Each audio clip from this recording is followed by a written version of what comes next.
살면서 사람들은 아쉬워하는 것들이 종종 있습니다.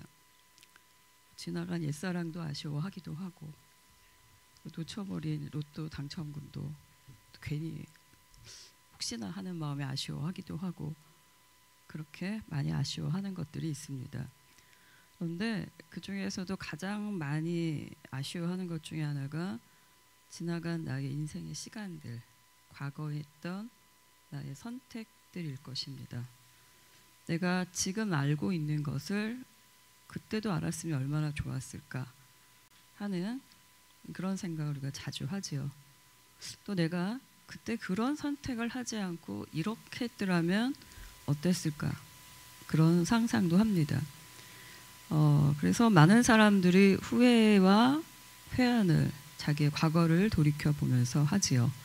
또 그 중에 어떤 사람들은 그 안에 함몰되어서 또 현재의 시간들을 낭비하는 그런 어려움에 처하기도 합니다. 오늘의 말씀은 바로 그러한 실수나 실패 혹은 죄악의 결과로 현재 그 쓴 열매를 맛보고 있는 사람들에게 주어집니다. 바로 하나님의 심판의 결과로 무려 포로로 끌려가 있는 그 이스라엘 백성들에게 주어지는 에스겔서의 말씀입니다. 이 말씀이 이스라엘 백성뿐 아니라 시간을 되돌려 다른 선택을 했었더라면 하고 과거를 후회하고 있는 분이 우리 중에 혹시라도 계시고 있다면 그 오늘의 나에게도 하나의 도전과 경고가 되기를 원합니다. 그리고 또 앞으로 그것을 넘어서서 내가 그 과거를 딛고 다시 새 출발을 하는 계기, 그 위로와 또 소망의 시간이 되기를 원합니다. 본문 자체가 가지는 시대적 배경이나 공간적 배경 자체는 굉장히 어둡고 힘든 상황입니다. 이스라엘이 바벨론이라는 나라한테 망했죠. 그래서 머나안 먼 땅 포로로 좀 끌려가 있는 상황입니다. 이스라엘이 완전히 망한 것, 즉 수도가 파괴된 건 기원전 586년입니다. 그런데 에스겔 선지자는 이보다 한 10년쯤 전에 그 나라가 서서히 망해가는 과정 중에 이미 포로로 끌려와 살고 있었습니다. 생판 낯선 나라, 남의 나라에 와서 살아온 지도 벌써 한 25년쯤 지났어요. 이제는 이제 중년을 넘어서 노년을 바라보는 그 시간에 어느 날 하나님께서 하나의 환상을 보여주십니다. 바로 바벨론에 의해서 파괴된 예루살렘이 다시 재건되는 것, 또한 사람들에게는 민족의 어떤 정신의 구심점 같은 그 예루살렘 성전이 다시 재건되고 회복되어지는 그 환상입니다. 에스겔 선지자는 제사장 출신입니다. 그러나 포로로 잡혀와 있었으니까 또 바벨론에는 성전도 없고 예루살렘 성전도 파괴된 상태니까 사실 제사장 직분을 수행하고 있지는 못하는 상황이었죠. 그런 그에게 성전이 다시 재건되는 환상은 굉장히 희망적인 것이었습니다.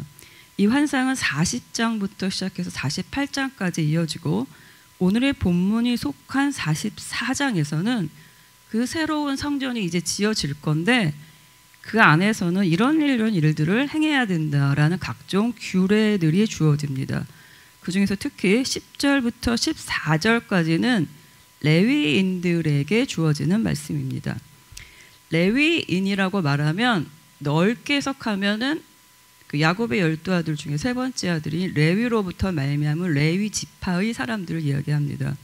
협의로 얘기하면 그 레위 지파 사람들 중에서 제사장 직분을 가진 아론 계열의 가문들을 제외한 제사장이 아닌 일반 레위 지파 사람들을 이야기합니다. 오늘의 본문에서 10절부터 보면은 레위 제사장들이라고 표현되어 있지만 사실 이 부분은 레위인들, 일반 레위인들을 지칭하는 협의의 개념을 이렇게 번역을 한 상황입니다. 일단 그걸 밝히고 시작을 합니다. 본문에서는 지금 굉장히 어두운 상황 가운데 장밋빛 소망을 주시는 그 40장에서 48장에 속한 본문에 이 44장 10절에서 14절이 들어가 있죠. 그래서 굉장히 희망찰 것 같은데 딱 본문을 먼저 시작을 한 걸 보니까 뭔가 이렇게 한풀 꺾이고 시작을 합니다. 왜냐하면 10절 초반부터 다짜고짜 그 레위 제사장들, 즉 레위인들에게 굉장히 뭐 잘못했다고 막 꾸짖는 말씀을 줄줄이 이어가고 계시기 때문입니다. 10절부터 하나님께서 그들이 뭔지는 잘 모르겠지만 구체적인 얘기는 안 나와 있지만 이렇게 전체 내용을 보니까 12절에서 보면 그들이 전에 우상을 섬기는 백성들 앞에서 시중을 들어서 이스라엘 족속이 죄를 범하겠다. 그러니까 이스라엘 백성들이 우상 숭배의 죄를 짓는데 하나님의 성전에서 죄를 짓는데 그거를 레위인들이 도와주었다.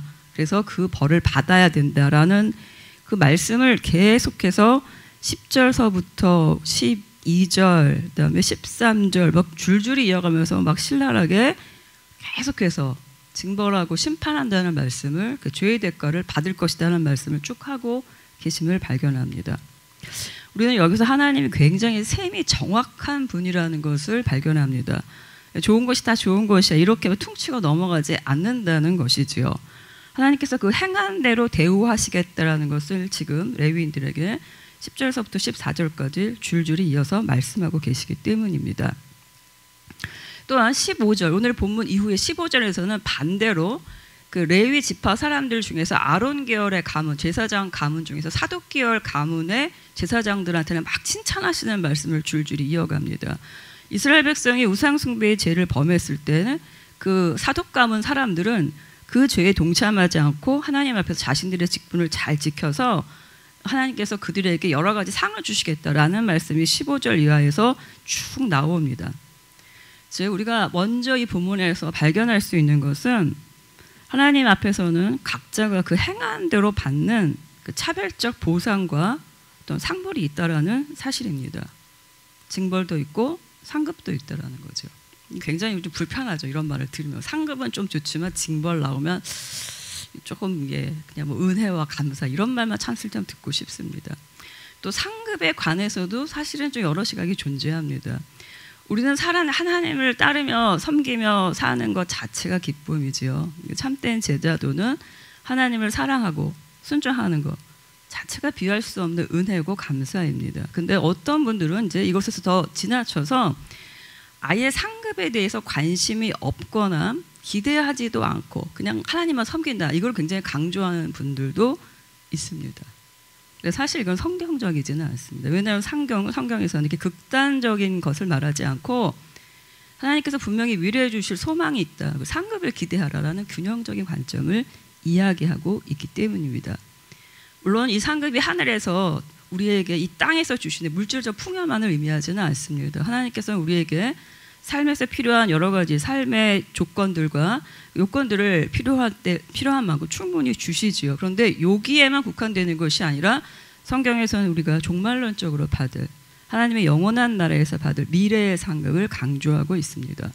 누가복음 12장 33절에서도 하늘에 보물을 쌓아두라고 강조하고 계시죠.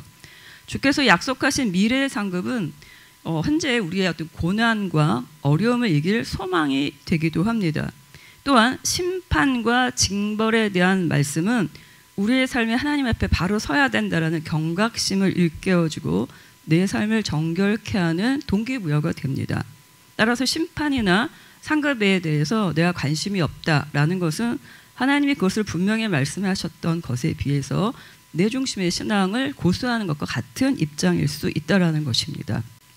또는 상급에 대한 관심이 없는 것은 나의 유교적 관점이 깔려 있어서 그걸 굉장히 저급한 보상으로 바라보는 나의 시각이 들어갈 수도 있다라는 것이지요.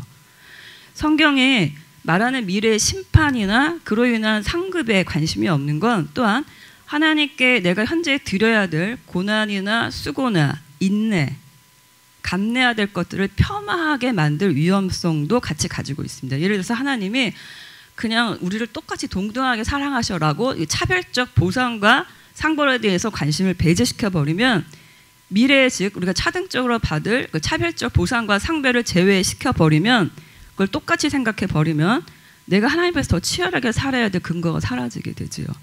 그래서 내가 주님 앞에서 지금 감내하고 이겨내고 견뎌내야 될 그 수고들을 굉장히 희석시켜버리고 상대적으로 무력화하게 만듭니다. 그래서 그냥 내가 상대적으로 덜 힘들고 덜 관심 갖고 덜 인내하면서 내 입맛에 맞는 현재 신앙적인 선택을 내 입맛대로 취사한 선택을 할 위험성도 갖게 된다는 것이지요. 따라서 우리 하나님께서 우리의 모든 삶을 보시고 그 행한 대로 합당하게 갚아주신다라고 것을 믿고 그것을 계수하시는 셈이 정확한 분이라는 것도 반드시 우리 신앙생활에 필요한 부분입니다.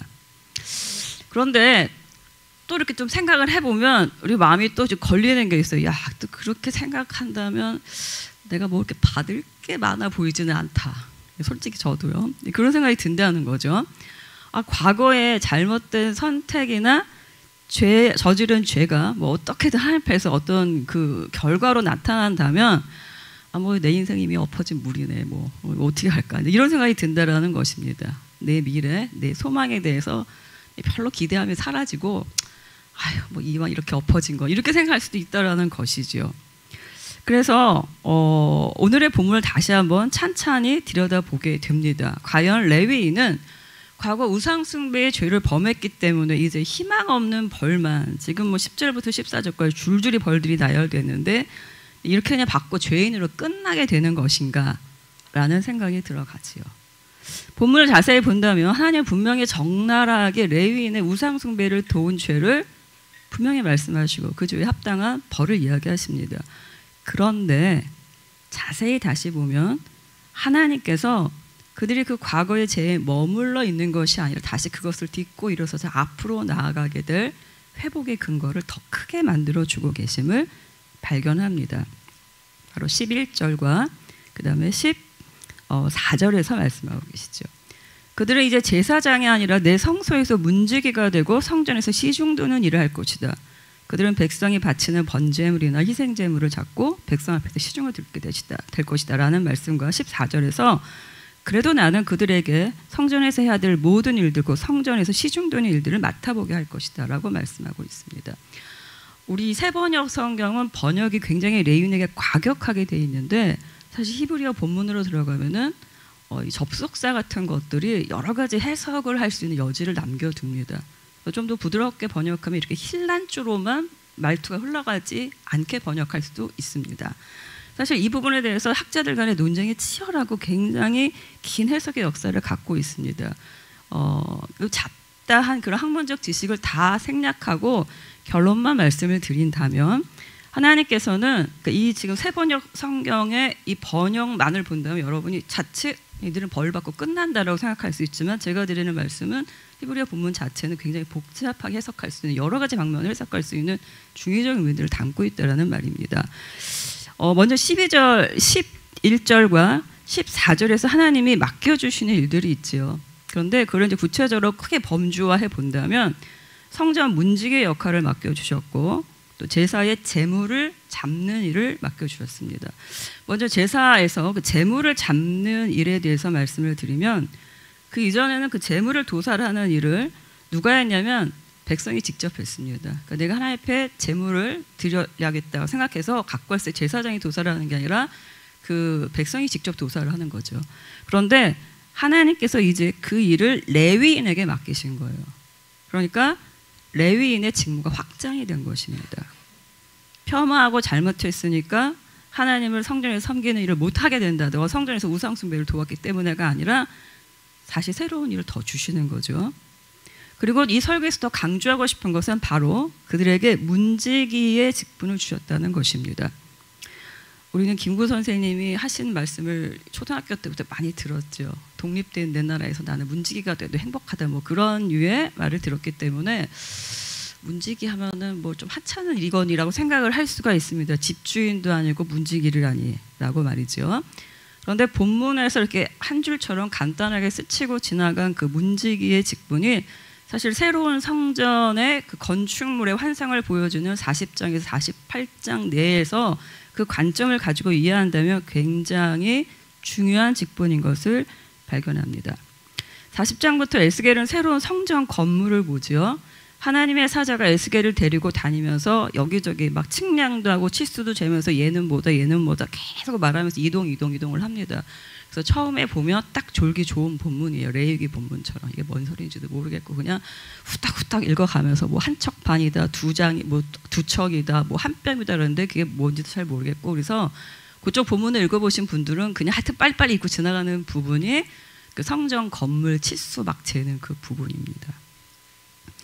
그런데 그 본문을 좀 더 분석해서 보면 40장서부터 특히 40장에서 44장 그 앞에 성전 건물을 설명하는데 새로운 성전이 가지는 건축학적 특징들이 있습니다. 먼저 굉장히 거대한 담을 강조합니다. 성전이 하나의 건물만 있는 것이 아니라 여러 건물로 이루어진 복합 건물 단지인데 그 전체를 둘러싸는 담을 강조합니다.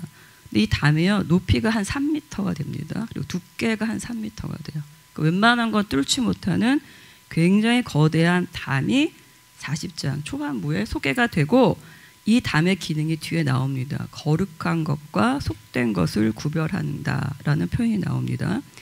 또한 에스겔 성전 건물이 그러니까 미래에 지어질 성전의 건물을 청사진을 제시하면서 또 하나 강조한 것은 이 건물들이 이렇게 한 평면에 쭉 위치한 것이 아니라 굉장히 수직적인 배치도를 가진다는 것입니다. 무슨 말이냐면 중요한 건물은 높은 곳에 위치해 있고 그보다 중요하지 않은 건물은 낮은 곳에 위치하는 그런 식으로 배치를 합니다. 예를 들어 성전이 여러 건물이 부속 건물이 있는데 가장 중요한 건 성소와 지성소가 있는 성전 본당 건물이죠. 근데 이제 성전 본당 건물로 진입을 하기 위해서는 이렇게 한번 이렇게 상상을 해보세요. 사람이 외부 성읍에서 이렇게 와서 우리 성전 오는 것이 이렇게 문 열고 들어오는 게 아니라 이렇게 옵니다. 근데 먼저 마주치는 것이 3m가 되는 거대한 담이에요. 이 담이요, 이렇게 낮은 곳에 위치해 있으면 이건 경계 역할 정도만 합니다. 그런데 우리의 키를 넘어가 버리면 시야를 가리기 때문에 무언가 시선을 차단하는 기능, 중요한 것을 보호하는 기능을 하죠. 이 담을 이제 건너가야지 안에 들어갈 수가 있는데 이 담을 건너가려면 일단 문을 하나 통과해야 됩니다. 그런데 그 문이 이렇게 평면에 있지 않고 지상에서 이렇게 7계단을 올라가면 그때 이제 큰 문이 하나 있어요. 근데 이 문이 이렇게 문 열고 들어가면 그냥 들어가는 문이 아니라 긴 복도가 있고 양쪽에 문지기 방들이 쫙 있는 굉장히 거대한 문입니다.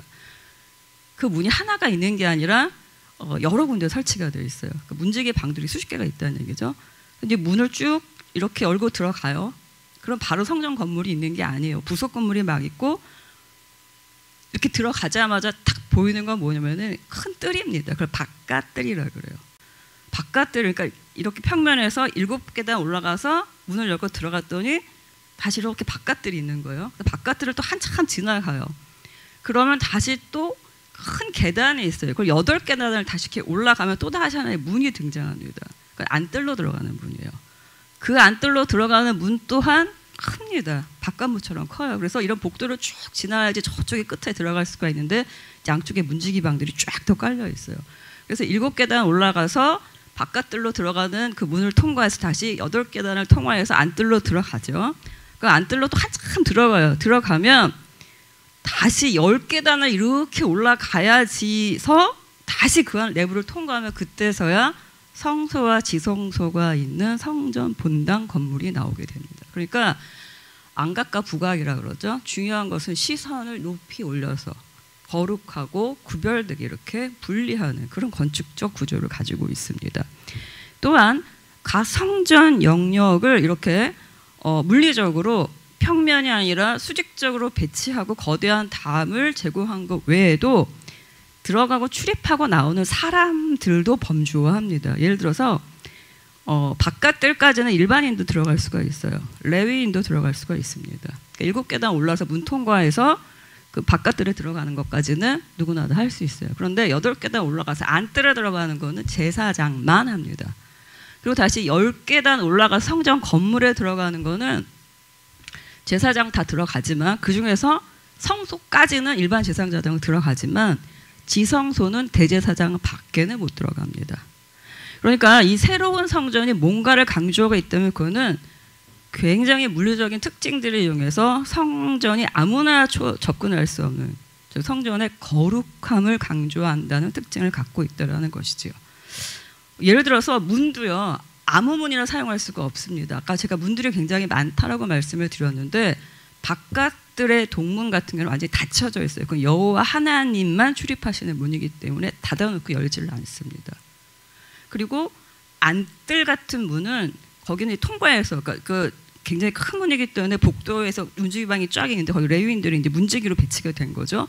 근데 레위인들 거기 끝에서 안으로 들어가지는 못해요. 그걸 지키기만 하는 거죠.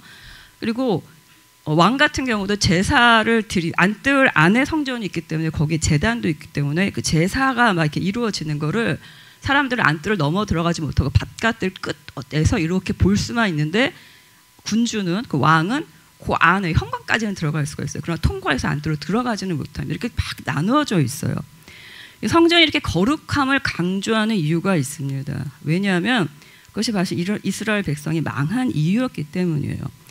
앞에 에스겔서 8장에 의하면 이스라엘 백성이 과거 예루살렘에서 얼마나 타락했는가를 하나님이 에스겔에게 환상으로 보여주는 부분들이 나옵니다. 예루살렘 성전에서조차 가나안 여신이나 태양신 등을 숭배하는 환상을 보여주죠. 하나님은 거룩하시기 때문에 더러운 것과 함께 계실 수가 없습니다. 거룩함과 부정함이 충돌했을 때는 위험성을 자극하게 돼요. 거룩하신 하나님이 분노하시면서 그곳에서 떠나시게 돼버린 것이지요. 그런데 이스라엘 백성은 그 생존을 하나님에게 의존하고 있었기 때문에 그들이 거룩함을 잃어버리자 하나님께서 성전을 떠나시게 됐고, 그 성전을 떠난다는 말은 결국 이스라엘 백성을 떠나셨다는 얘기예요. 그렇다면 이스라엘 백성은 의존할 그 힘의 원동력이 사라지게 됩니다. 그래서 포로가 된 것이죠. 따라서 이스라엘 백성은 이제 목숨을 걸고 자신들이 패망하게 되는 원인인 그떤 거룩함을 회복해야 될 당위성을 갖게 되죠. 그래서 미래의 성전은 이 거룩함을 굉장히 강조하는 장치들을 이렇게 마련한 것입니다. 그런데 그 안에서 특별히 문에 대한 강조가 굉장히 많이 나옵니다. 40장을 보면 문이 계속해서 구조가 반복되면서 여러 번 걸쳐 똑같은 말이 계속 반복되는 것을 여러분이 찬찬히 보시면 알게 됩니다. 북문, 동문, 남문 해서 안뜰의 문도 계속해서 세 문을 똑같이 본문의 내용 똑같아요. 그걸 반복하고 바깥뜰 문도 똑같이 또 반복을 합니다. 그리고 그 안에 문지기 방의 구조도 굉장히 자세하게 말을 합니다. 문은 여러 가지 역할을 하지요. 공간과 공간의 경계 사이에 문이 설치가 돼서 영역을 나누어 주죠.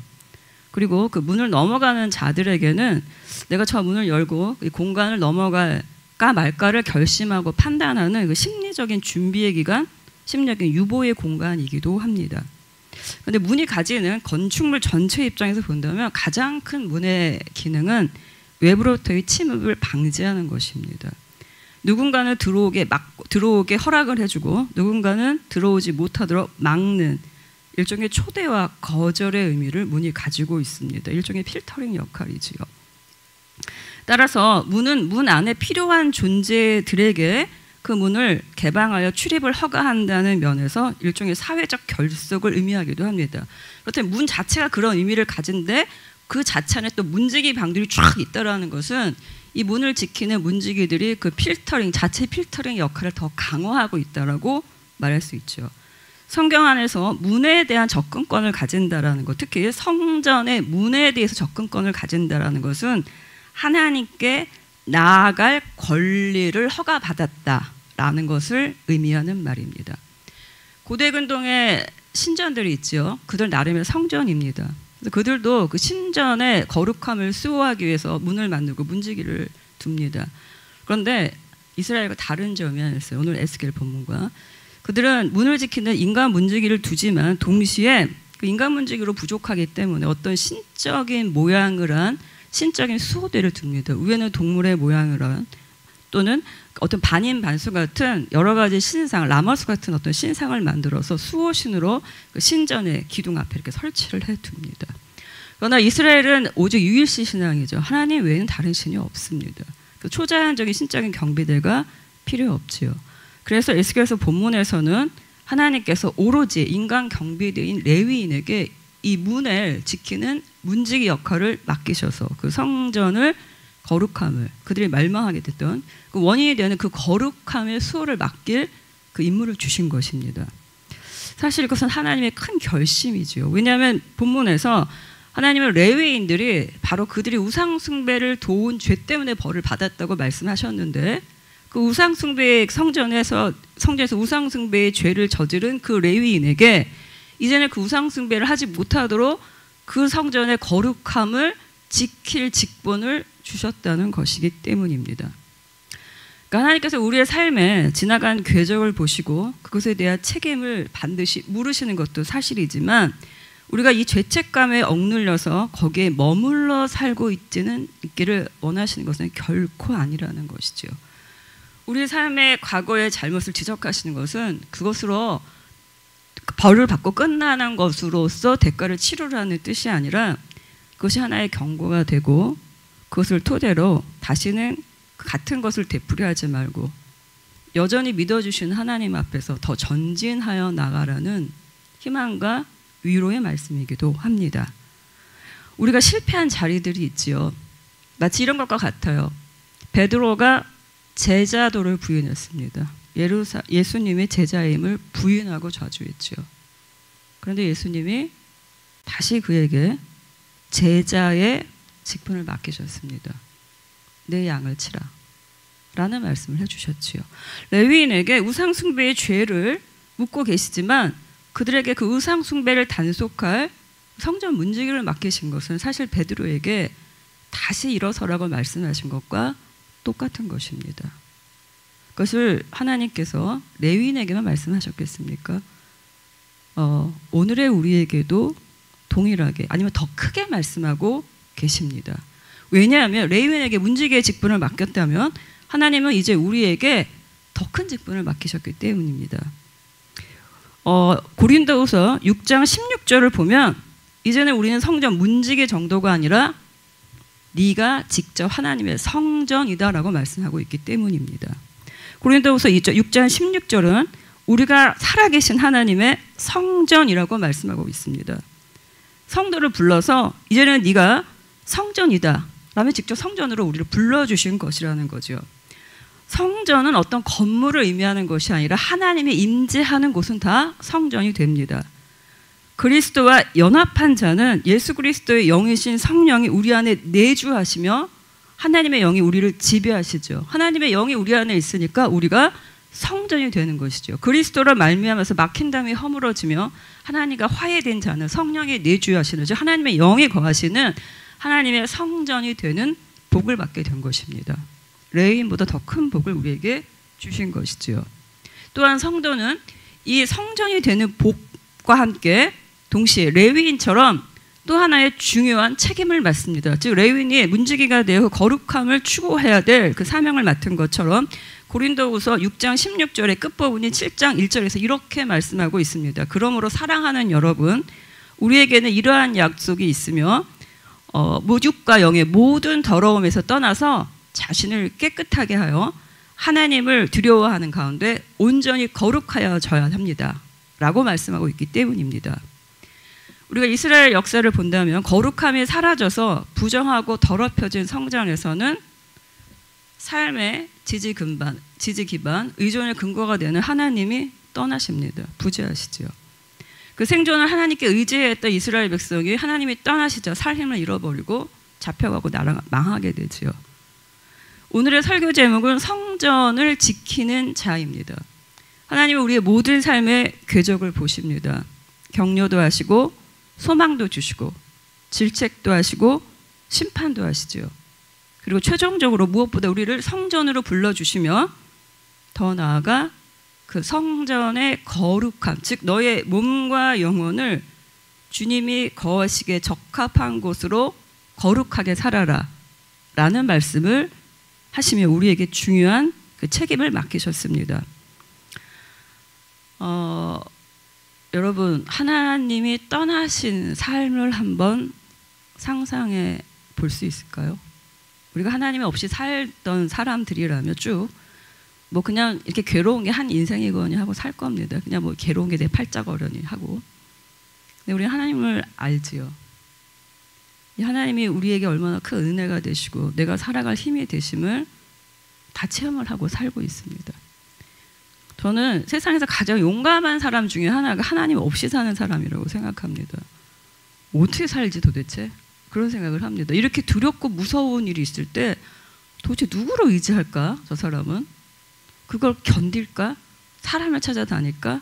그리고 나중에 또 상처받을까? 제가 예전에 하나님을 정말 잘 몰랐을 때 그 삶의 불안함을 알고 있기 때문에 하나님이 없으면 어떻게 인간은 살아갈까?